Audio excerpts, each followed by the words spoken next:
be cut off. Yep. All right. So, guys, this is Enformants, END.FORMANTS. It's our world. Let's talk about it. There's a lot going on. There's Russell. Yep. And there's me. I'm not too sure what to call myself because on the other channel it goes by different names. There's me. And it's Toddy One Skip on the channel. I don't know. Okay, so there's a lot going on. It's Christmas time, and there's a funkiness about that, and there's a vibe going around. That's It's kind of cold like, there too. and it's friggin' 15 degrees in upstate New York right now, and we ain't that far upstate, but it's cold. It's cool. But it snowed in some other places, to be honest with you. Like, I thought it snowed in Virginia pretty good in the west part. I saw a video of something I thought was recent, but I don't know. It snowed crazy in New Mexico because I follow this 20-year-old kid named Will Survives. Check him out. He's got over 100,000 subscribers. A 20-year-old kid who does bushcraft. He built a cabin by himself. I get so much credit in Little Alaska, New Mexico. Really? Yep. Alaska? A Little Alaska in Mora, New Mexico. You know where Mora? Oh, I'm looking it up right now. Okay, so the town is in Mora, but he's up on the mountain, 8,000 feet high, 8,000 feet up. I give him so much credit. You know, young kid, 20 years old. So kudos to Will Survives. Not that he needs us for that. So I wanted to actually talk about what people expect from people, because we had talked about this a little bit before about, you know, the expectations. I say it's the expectations that people put on us, or the expectations that we put on people that we see behind a screen. Yeah. And, you know, when we were talking about it, I really thought that we were talking about like movie stars and celebrities like that. And now I have to say that I've witnessed this with YouTube, and like I've said on issues with Toddy One Skip, I am a person here. That is an iPhone 13 that I'm looking at with a Shure mic connected to it. I'm just a person. Yeah. Like, how much expectation? I expect. Here's what I expect people to expect from me. I expect people to expect the truth from me, and to be either entertained and or informed. And I guess some kindness, as long as kindness is shown to me, respect, you know, fullness and stuff. Yeah. But that's where I think it stops, to be honest with you. I don't think that it's... Well, I think people are enveloped in stories, right? Stories is a very important part of humanity. And people look at YouTube and social media and things like that as these people's story, their life story, you know? Everybody that I know will post the smallest things throughout their day on social media. And so it's like a small snapshot of seeing where their life is going. Or where their life is at. Or where it's been. Yeah, because that's the thing. You don't know where anybody's going. Hold on, guys. All right, so, I'm sorry, because we're at work. So, I think the expectation is where people think we should go, or what they think we have in mind. Like, I've had, and you know, my channel is very new, and I appreciate, I am very appreciative for the people that follow and like and engage in the chat. But there's always those people that watch one video and they've labeled you. And, or isn't there anything else, isn't there something like, it's more like, because I was covering, you know, again, the story is that I was following somebody who I thought was mistreated, and I put a video out on it, a couple videos out on it, took somebody's artwork by accident, a thumbnail, they called me out on it, and while doing so showed me, you know, that maybe I wasn't following the right person, maybe there was some stuff that I hadn't seen. So kind of opened my eyes to that. And nothing was manipulated. I simply saw something that I didn't even bother looking for before because I was following a channel that I believed every word the guy said, more or less. And it wasn't like I was following him to the moon or following him in a cult. I just believed his stories. And in the meantime, when his stories, when I found that he was omitting things, and that his story was just his side of the story, and I started calling him out for who he was and telling people, listen, I made a mistake. I don't think he's such a great guy anymore. It doesn't mean he doesn't have a decent YouTube channel. It just means that, you know, his stories aren't always true.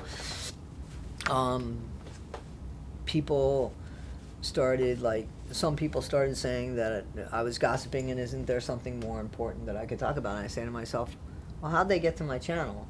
Like, they got to my channel by clicking on the video that had to do with something that they had an interest in, right?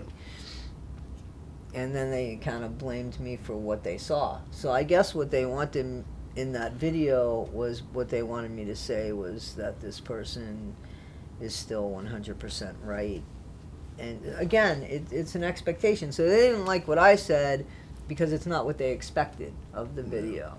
But in the meantime, you know, this channel is important to me, and it's not the only thing that I want. I don't want to just talk about drama. I mean, you know, I want to talk about things that that have some substance, that are important to me, that have some substance in it. Yeah. I think that if we take the smallest act, right, as far as like, let's say somebody's overweight and they want to lose weight. That's not an easy task, right? So I know it's not an easy task. Why are you talking about me? So when they go to get up off the couch, and you know those things are exhausting, and you know it shows them how hard it is to become that. They seek out those people who have achieved that and more. And so when it comes to watching a film or watching, let's say, a YouTube channel of somebody who's physically fit, and that's the place that they want to be, then that person is now viewing them as like an idol. You know, they'll go to them and seek the information and deem it 100% true, or feel as if this person is superhumanly capable of something that they're not able to do. Well, what happens if you find out that the person that you're following has an eating disorder, and they haven't let that, and they haven't exposed that? What they've exposed to you is that, you know, that they don't have an eating disorder, just that they have the discipline to eat what should be eaten, and they have the discipline to exercise, and in the meantime they're eating whatever they want, and there's no exercising. They're just going in the bathroom and taking care of it. Like, that's deceit. That's totally deceit. It's 100% possibility. But what do you deem that as deceit? Because I was having a problem. As deceit, yeah. See, I was having. Let me just ask you, and I don't know how my viewers are gonna think about this, but I'm just gonna ask you. So there was somebody that I was following, and it was about Scientology, and that was the interest. And this person that I was following kept referring to going out with family. I got to get dinner together for family. And he would talk about his daughter and talk about his wife on occasion. And, you know, this went on for a few years. And then, you know, 6 weeks ago we find out, he lets it out, that his wife and him are separated and they're living in the same house, but there's no real marriage to it. Mm-hmm. But he calls out other people's relationships, and we just found out about his. Well, I think this is the problem with YouTube, but it's a problem within our society. The non-ability to understand your capabilities and your limits and not surpass that, right? So if your relationship isn't at a point where you should be viewing other people's relationships and giving them information that you don't follow, then that's your limit. You shouldn't cross over that, you know? Well, there's a lot of people that, see, in a way I disagree with that, because I'll tell you why. I did really good as, and and the kids would tell you. So I did really good as a drugs counselor, especially for children. And I don't have my own children. And I might not be a really good mom if I did have a child, but I was a really good drugs counselor to kids. So, and I could see where people... What's the age of children, though? Well, they ranged from, like I had told you before, like 12 to 18. Okay, 12 to 18, and what was your... You were just informing them on drugs? No, I mean, like, I would run groups with them, and, yeah, I mean, they would, come to me as far as counseling and such like that. And so, I mean, what I'm saying is, I don't have any children. I mean, I think you could feel as if you did a good job, but... Well, I mean, I still have, like, several of those kids that are no longer children that I'm still in contact with. Right. So. And so, like, the other aspect of that is the other kids that you may not know of what their path, ending up like. Or what well, there were some of them that died. Right. So it's like, not saying that that's out of your scope of practice, but when it comes to people intellectually overstepping their capabilities is something that we have to... You got to realize it, and you got to accept it. I think you're putting it pretty nice. I don't think that's... I think, again, where we disagree, I honestly think that's arrogance. If you're going to hide your own personal life, right, and talk about everybody else's, and in the meantime, you can say, and I didn't hear him say, I didn't lie. Well, by omitting and saying going out to dinner with family and leading people on to believe that you're married... Only to find out that and here's why this right, and here is the only reason why I feel like he came out with his separation is because he got in trouble by messing with this girl in California, and I guess people thought he was cheating on his wife, and he was like, I wasn't cheating on, we've separated, and he started crying. Well, he didn't tell anybody that him and his wife had separated, so in everybody's view, he's cheating on his wife. It would be like, I know you're married, I don't know that you and your wife have a great relationship, okay, but you've shared with me you're married, you have children, I believe you live at home with your wife, because that's what you have let me believe, without me asking, just in conversation, you've just let me believe that. So now let's say I see you and I see you flirting with somebody, and I say to myself, holy shit, that's not cool, because I know he's married and he has kids at home. And your little secret is, me and my wife are separated. Well, you know that, but nobody witnessing your actions knows that, and probably the person that you're hitting on might not know that. Yeah, and equate that to thousands of people that's watching you for marriage advice or... Well, they're not really watching him for marriage advice, but my feeling is, why are you calling out he's calling out other people? There was a woman that I guess he had an interest in a long time ago who had no interest in him. They have a word for this, and it's clout chasing. Clout chasing? Yeah. So it's basically... trying to cause and stir up so much emotion around the information and the topic that you kind of ride the wave to success, because people are so emotionally involved in opposite directions that it's like a slingshot. People have accused me of clout chasing. Really? Yeah, because I make videos about the guy that I just told you about. But I made videos about him because I thought that he was a crusader. And then, I saw something different, and I said, no, I made a mistake. So I felt like I had to tell the same people that he was a crusader. Nope, I made a mistake. He's not a crusader. And then as I watched him more and more, I was like, not only is he not a crusader, but he's a hypocrite. He's got this entitlement thing going on. He calls other people out of their name, like gold diggers, and tells the world that somebody's married 3 times, but never said that he was going through a separation. Now that's where I got a problem. What are you yelling over here? This woman's not saying anything about you. Right. And in the meantime, his channel is doing fine before this stuff came out. I don't know if he's running out of content or if he's just got something vicious up going on or he's got this vindictive thing. Yeah.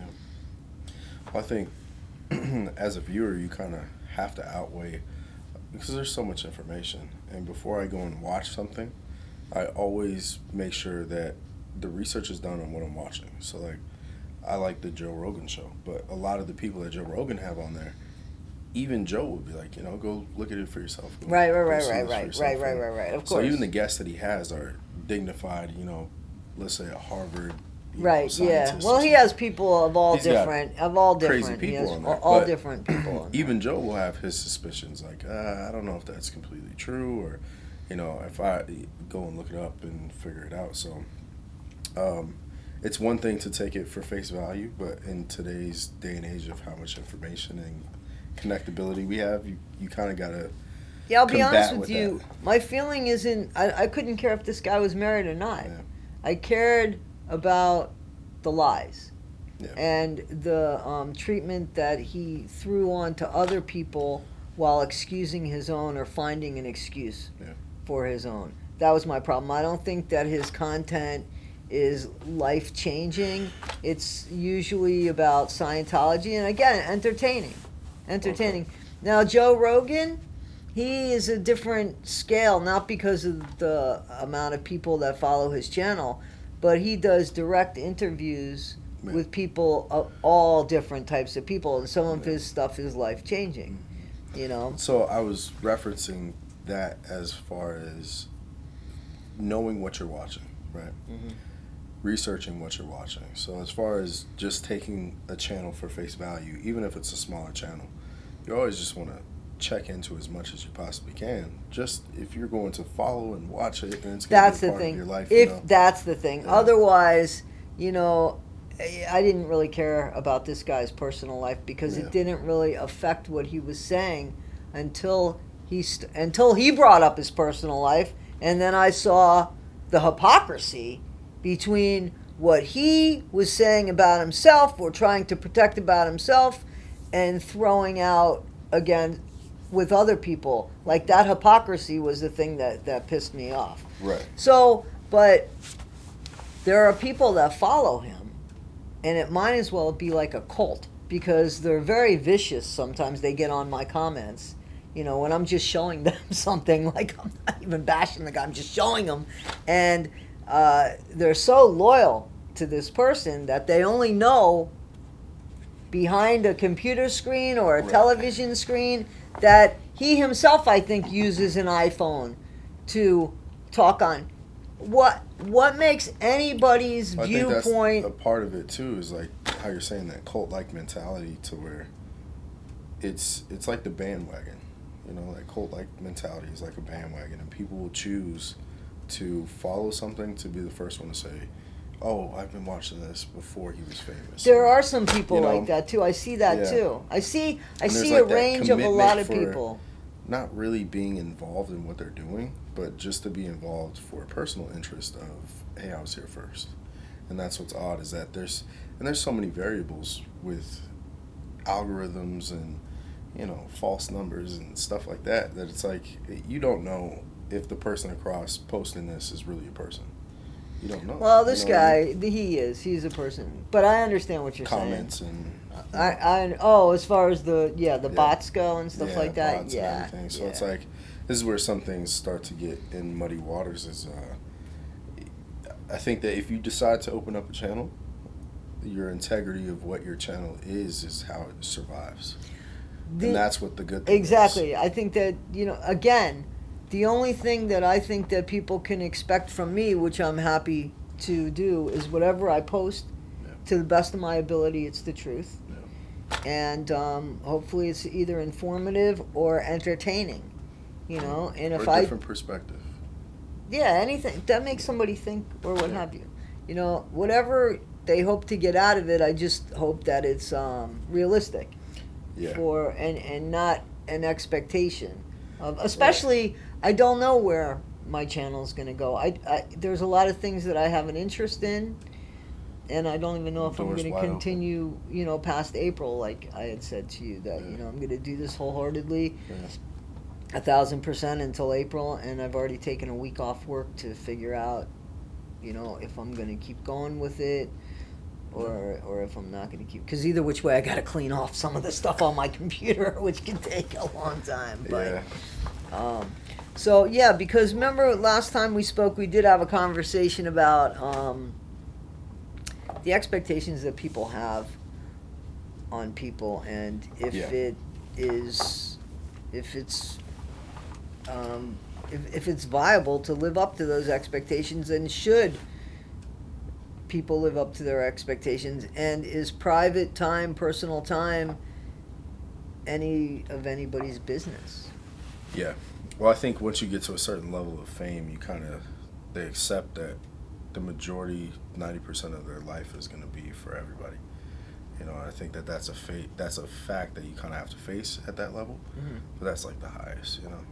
I think that there's levels to it, right? And that's why the idols, the people that I'm saying are idols, are like the people that have achieved something that nobody else has, and those levels are unique, and that's what places that like idolism on those people. Right, but still they're entitled to their private life. You know what I'm saying? Yeah, but it's hard when everybody wants to know.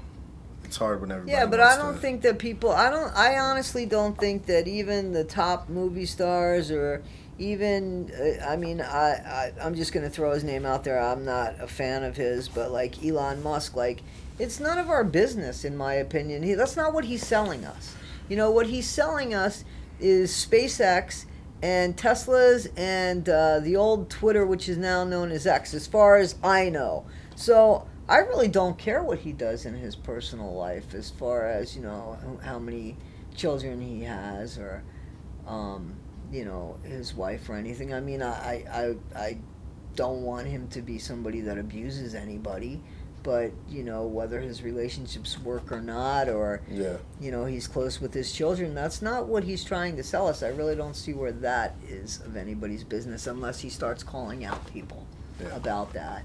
Then well, I think just that's don't think what you it's have any to of play his with business. as well. And football players too. What the hell? Why do we have to realm. care about their personal life, who they're married to, their children? It's similar to what I was saying about having your own channel. People want to see the development. They want to see who you are. They want to intrinsically live in that life.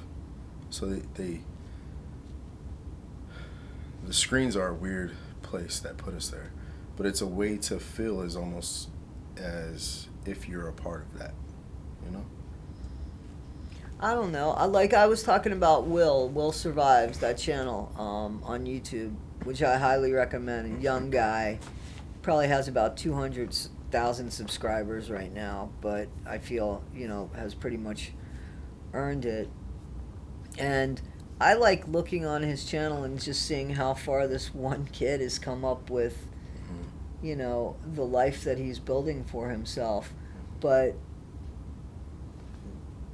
not anything more than that. Not thinking of who he should marry, what he should marry, that goes how many back to, kids like, he should have. The tier of success that I'm talking about. So if this kid were to theoretically involve himself in a whole movement to where people want to start living the bush life and start doing these the things. bushcraft life like that, Right. there is a whole thing about No, that. there is a whole Right. movement, but if everybody wanted to follow this individual and thought that he was doing it the right way, and he became famous for collectively getting a lot of people out of their house, out of their home, and doing what he's doing, then that level would be like, okay, let me see who this guy is, where did he come from, so on and so forth.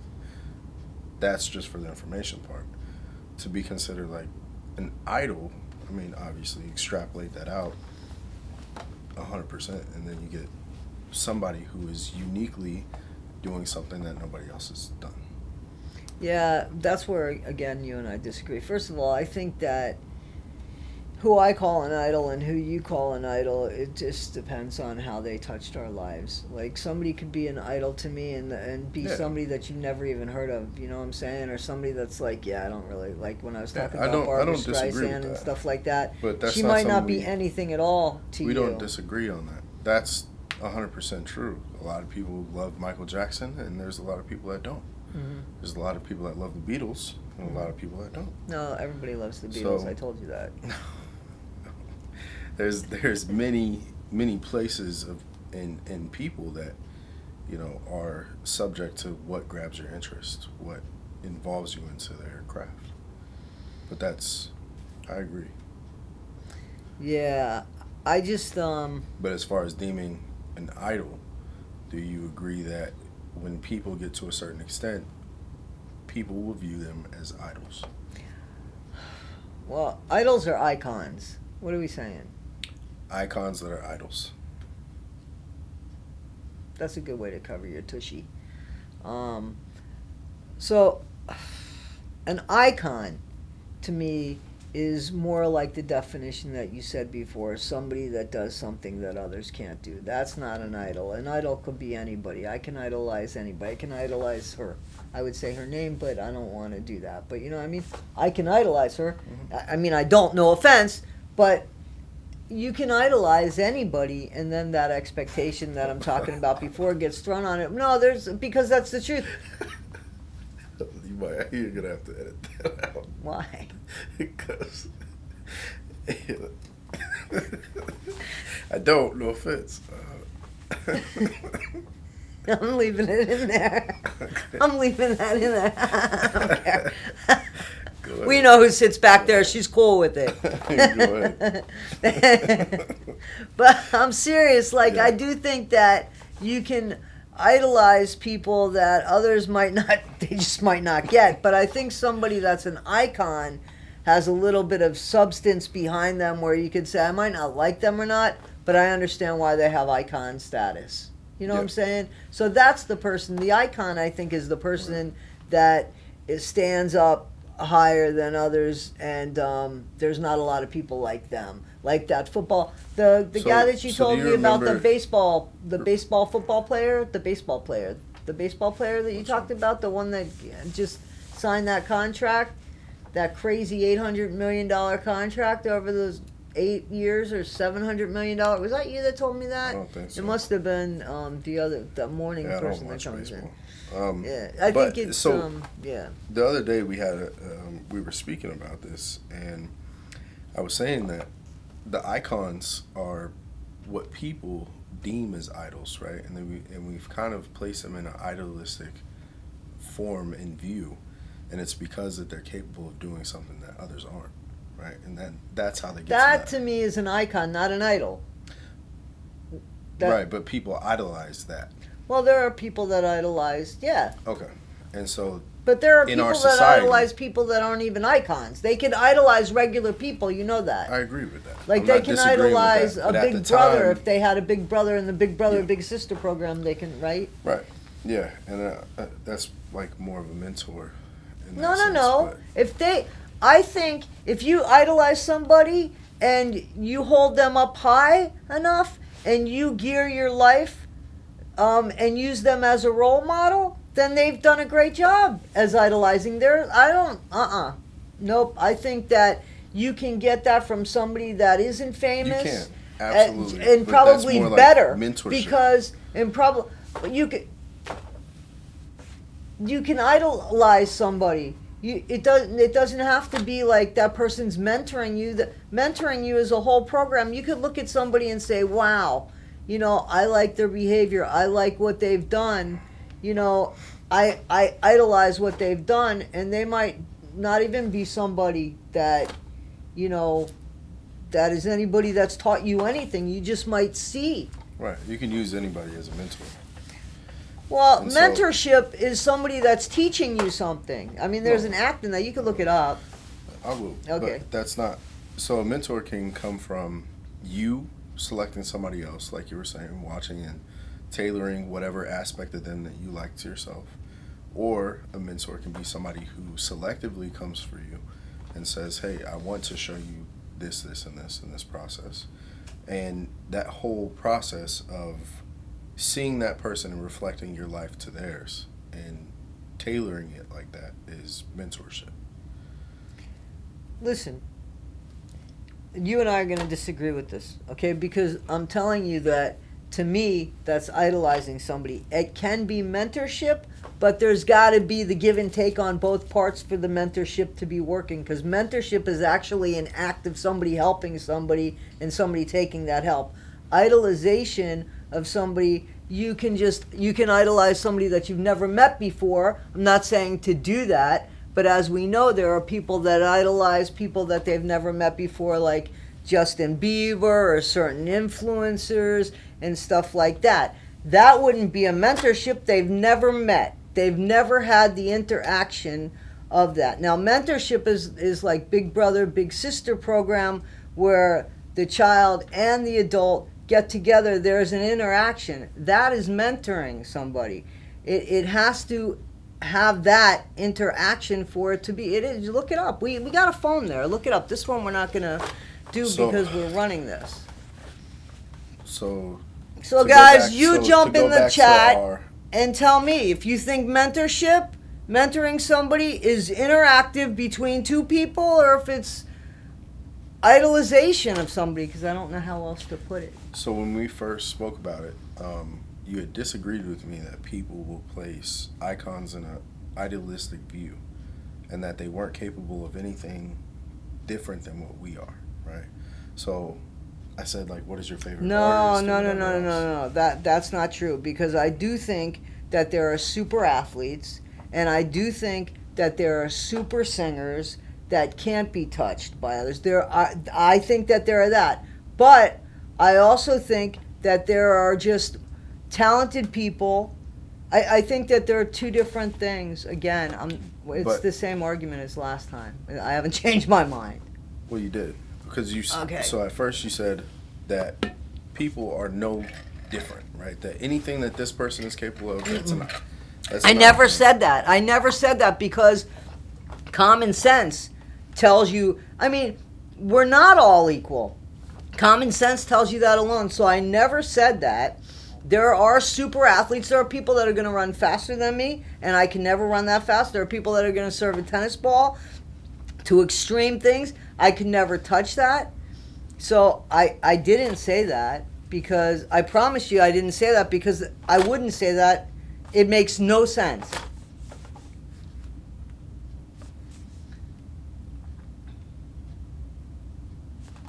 I don't have a problem with it. That video's already out, man. So people, there's another video with him and I talking. Please watch it. Tell me where I said that everybody's equal and I could do anything just as good as anybody else. I'd love to see that. I'd love to see that video, because that didn't happen.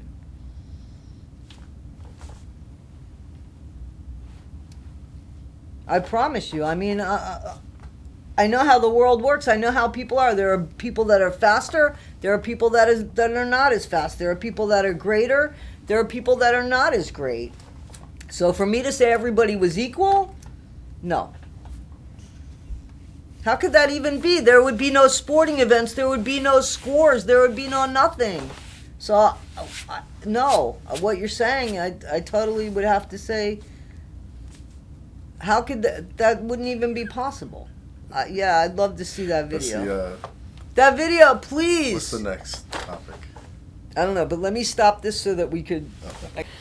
So, guys, we were having a conversation. It really has nothing to do with what we were talking about. It's just some personal stuff. So I was telling Russell about my mom. He said the last couple days I was came in, I was kind of boo at work. So I was explaining that, I do a lot of door dashing or Instacart for my mom when she needs something, but how she kind of waits till the last minute to do it. And I'm working all the way through until January 2nd, and it's December 22nd now. And I've already been at it since December 20th. So anyway, it's not a problem. But I have to sleep when I'm tired, because I have to. So anyway, my mom calls me up at 1:03. I tell her, don't call after 1.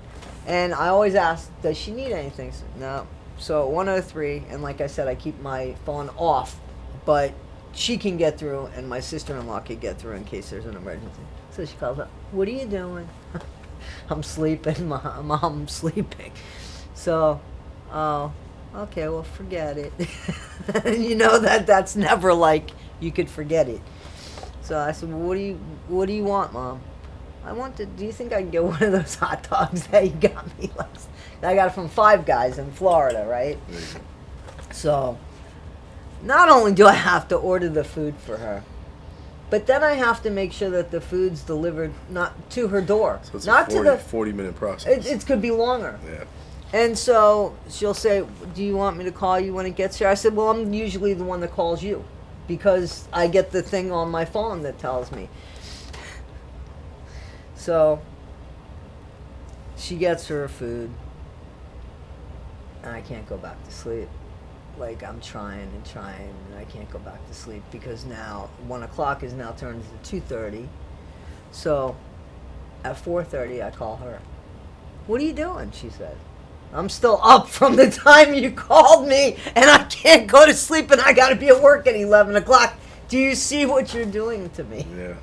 So, yeah, so I was just conserving as much energy That's awesome. as I can conserve. And, this time of year is tough on people, to be honest with you, It's cold weather, no sun.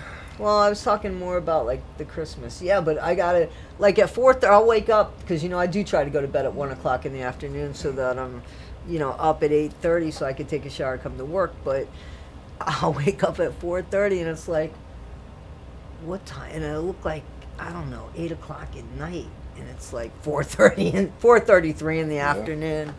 And you're like, what? How'd that happen? Right. So, yeah. That's a rough one. But Christmas time, yeah, but it doesn't seem like, at 7 o'clock in the morning, it's still dark. It is. You know what I'm saying? I'm driving home a lot of times. And the sun's coming Exactly, and I got to have those big, like, sunglasses that go over these glasses, which turn into sunglasses because of the migraines. Yeah. Yeah, it's, that's what we were talking about, too, is Christmas is, especially if you lost somebody. You got to come into the thing. Oh, yeah. Especially if you lost somebody, and Christmas was a big holiday for you. It's a tough time. My dad was, he was the only Christmas guy, I think, in the family he's not with us anymore. So I think back on Christmas, but I got to be honest with you, when I was younger and my parents had their mess of divorce in my childhood and everything, which I haven't gotten into, though there is some talk about it on some of the videos in my channel. My mom always worked on Christmas. So, Really? yeah, because, like, my mom was a manicurist, and she worked, her clientele was mostly Jewish people in the beach, Hollywood Beach. So Christmas was open because Christmas didn't mean much to them. Mm-hmm. And so I remember the first time that my mom said, because my mom would get trees, not like that one, but my mom got legitimate trees because she liked to do things like that, be festive and stuff. Yeah. But when it came to the holidays, she wasn't necessarily there for it because she did have to work, and there was a benefit in her working, financially on Christmas and such. But I remember the first time she said to me, is it all right, if I work, is it going to be a big deal for you? I don't know if I just told her no, it wasn't going to be a big deal for me, but it stuck with me. Not as anything, I don't want to say as anything sad or like that, but that's one of the Christmases that comes into my mind, whether I was actively celebrating Christmas with my dad. And at one point, before my dad died, my mom and dad became great friends again.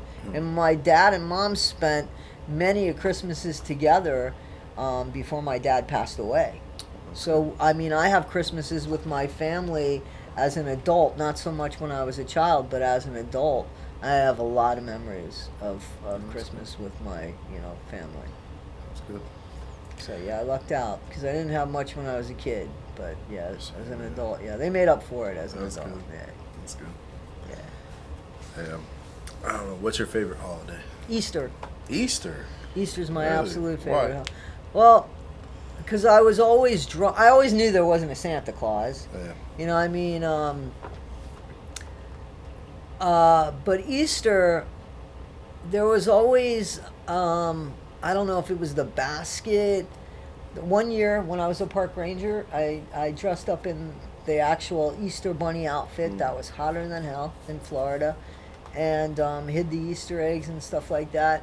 As I got older, I mean, I got baptized on Easter just 6 years ago, and I was so grateful to get baptized on Easter. I mean, come on, Yeah. Easter as a Christian, you know that Yeah.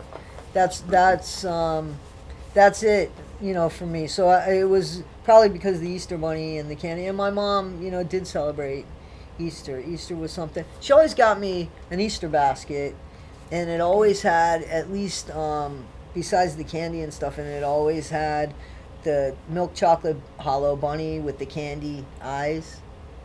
You know, it's one of, you know, the regular candy, Yeah, the the chocolate flat bunny. side. It's got like a flat side on it. Yeah, basically, Comes in- and you yeah. bite it and the inside's hollow, Yeah, and yeah. and it's got the candy eyes. They're usually yellow and blue. You know what I'm Yeah. talking about? Yeah, yeah. So yeah. So Easter is my favorite holiday. And what's your favorite holiday? Christmas? Did you say Christmas Yeah, earlier? Christmas. Because of the toys? No, it's just You the still get toys, right? different toys. Yeah. Okay, that's where we can get in trouble. But yeah, Christmas. It's I like it because it's slow. It's a point where pretty much everybody's off. Weather, hopefully permitting, will keep everybody inside the house. And then It's supposed to be like 50 it's degrees, I warm heard, and, on you know, Christmas. Do you know cozy, 50. that? I heard it's going to be like in the high 40s on Christmas. We haven't had any snow here yet. But it was cold this morning, 17 degrees. That was pretty cold. It's been about like 15, 16. Yeah. It's too cold to snow. Way too cool. But it's not going to be there on Christmas. Yeah, it doesn't matter to me because I'm going to be right here on Christmas. On Christmas? I'm going to be, I'll be at the other one. I'll be at the other position at Christmas. Gatehouse?